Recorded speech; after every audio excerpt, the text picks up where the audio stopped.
Salut à tous. Aujourd'hui, direction une région dont on ne parle que très rarement à moto. C'est la Castaniche. On a rejoint San Nicolao, au pied de la côte orientale, par l'AT20. C'est parti pour un voyage au cœur de la Corse authentique, loin des grands circuits touristiques.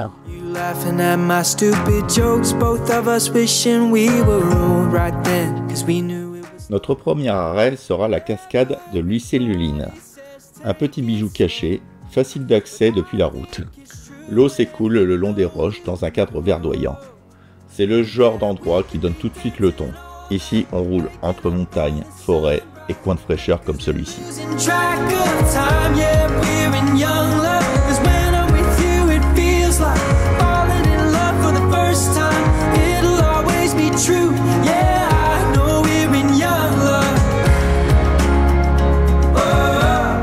Nous passons par Santa Maria Peggio pour rejoindre Cervione.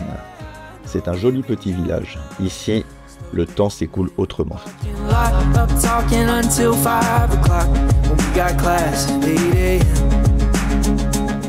Des routes sinueuses, des maisons en pierre dans des villages perchés au-dessus de la plaine. Bref, c'est typiquement ce qu'on adore en moto, du caractère et de l'authenticité.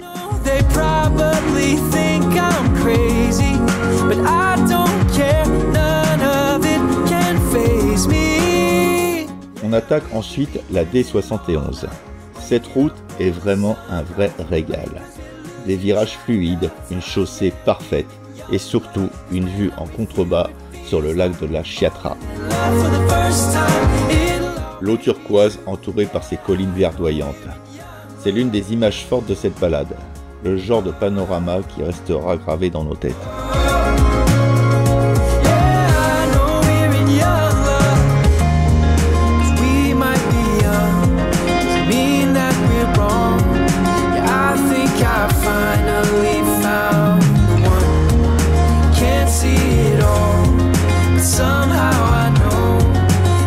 Cette route qui serpente à flanc de colline avec en point de mire ces montagnes remplies de maquis, c'est vraiment tout juste magnifique.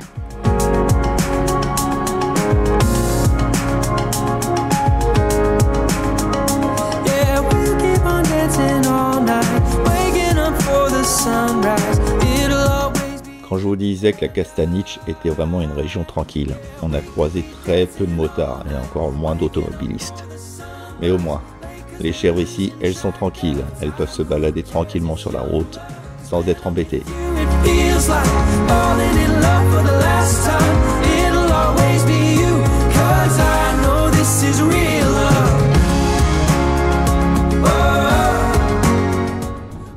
Après un petit arrêt catastrophe, en effet, une petite guêpe s'était faufilée dans le col du manteau de Sylvie pour venir la piquer dans le dos, cette petite garce. Bon, heureusement qu'on avait notre petit roll-on pour apaiser la douleur. Cet arrêt terminé, on reprend la route direction le couvent d'Orez.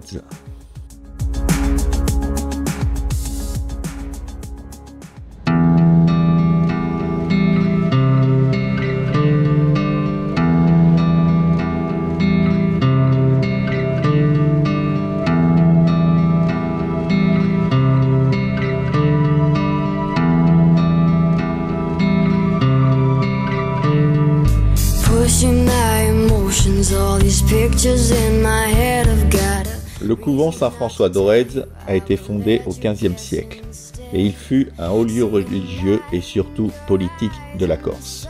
En 1735, il accueille la consulte d'Orez, où la Corse proclame son indépendance et adopte ses premiers symboles nationaux.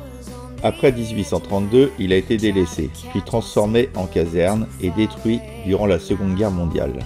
Il n'en reste aujourd'hui que des ruines. La collectivité de Corse a récemment acquis le site pour lancer un projet de restauration et en faire un lieu de mémoire. Le site est entouré de forêts de châtaigniers, d'où le nom de la région, la Castaniche, littéralement pays de la châtaigne.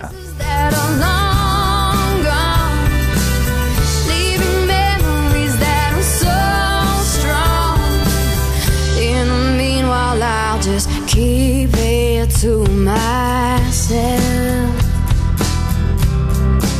Nous reprenons la route et là c'est typique de la Castaniche. Des virages à n'en plus finir, de l'ombre sous les arbres et des ouvertures qui offrent des points de vue spectaculaires.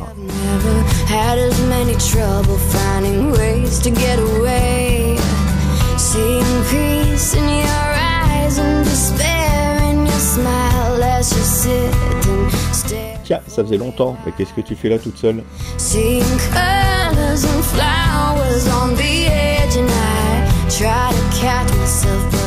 La Kastanić, c'est vraiment une région qui n'est pas forcément facile d'accès, avec ses virages serrés et ses routes étroites. Mais c'est ce qui fait vraiment son charme. Ici, on a l'impression de rouler dans une Corse hors du temps.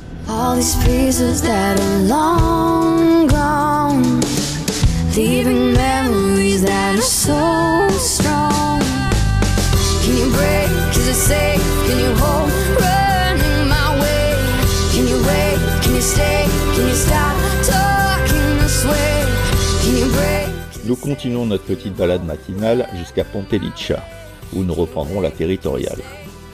Franchement, si vous cherchez un coin de Corse authentique, loin de la foule, la Kastanić, c'est vraiment une pépite.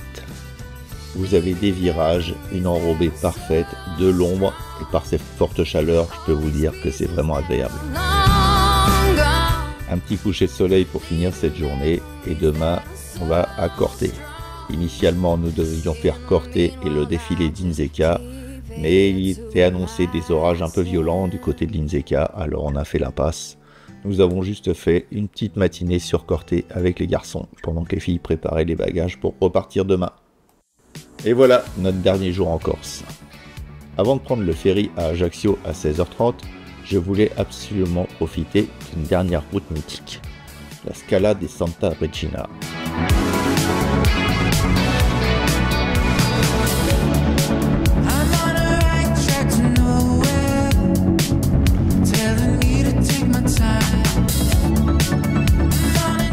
La Scala di Santa Regina est une route spectaculaire qui relie Corte à la vallée du Nielu. Le mot Scala signifie littéralement escalier en Corse, car cette route grimpe en lacets à travers des canyons étroits creusés par le Goulou, le plus long fleuve de Corse.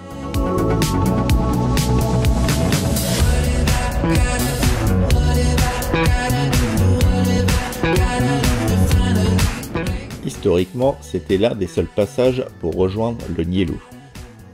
Les habitants et les bergers l'utilisaient depuis des siècles, parfois au péril de leur vie, car l'itinéraire était très escarpé et dangereux. Avant l'aménagement moderne de la route, c'était un simple chemin taillé dans la roche.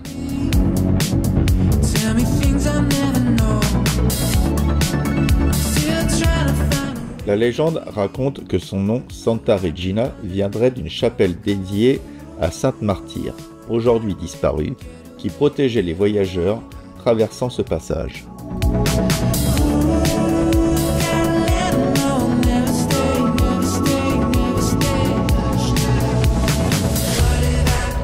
La Scala est devenue une route mythique pour les motards.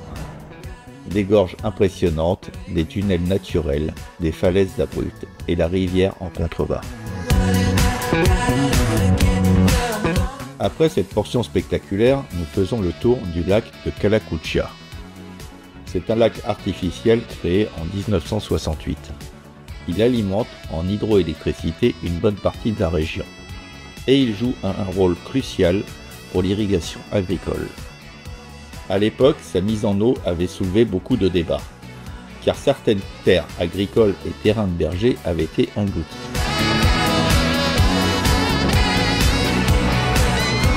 Regardez ces ânes disciplinés, eux au moins marchent sur le trottoir.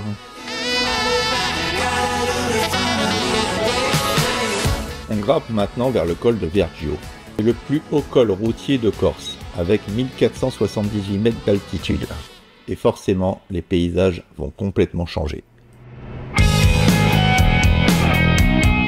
Bon, ça commence bien. Déjà, un petit peu de bétail pour ouvrir le bal. On traverse des forêts de pins immenses. L'air devient de plus en plus frais, et ça c'est agréable. Et à chaque virage, une nouvelle carte postale incroyable. Et les gens s'arrêtent pour photographier une maman cochon en train de donner à manger à ses petits.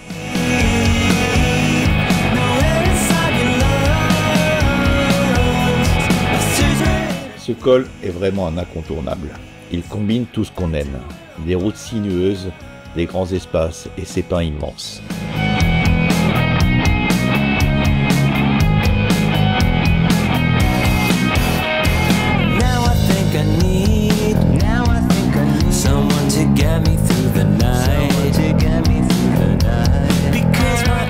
Au sommet du col, nous allons tomber sur une silhouette impressionnante, le fameux Christ roi. C'est une statue monumentale de près de 7 mètres, qui a été inaugurée en 1961. Elle a été sculptée par Noël Renardi et elle a été financée grâce aux habitants du Niello. Elle a été placée ici pour dominer toute la vallée. Elle symbolise à la fois la foi, la protection des voyageurs et l'identité forte de cette région de montagne. Un repère mythique qui rend le col encore plus unique.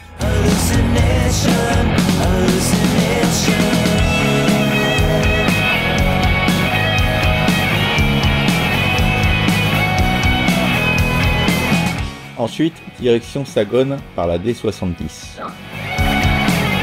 Route moins connue, mais franchement, elle est superbe.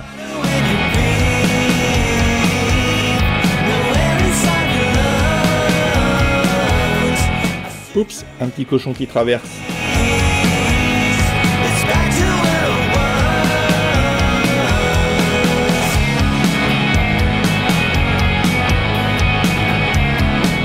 Et au fur et à mesure que nous avançons, on commence à retrouver la lumière chaude de la côte.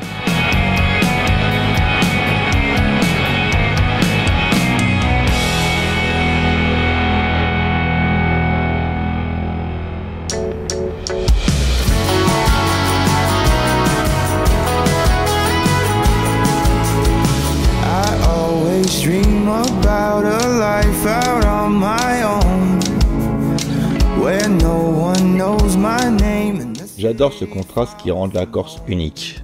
En quelques heures, on passe des gorges encaissées, aux forêts, aux montagnes, puis aux plages et aux bords de mer.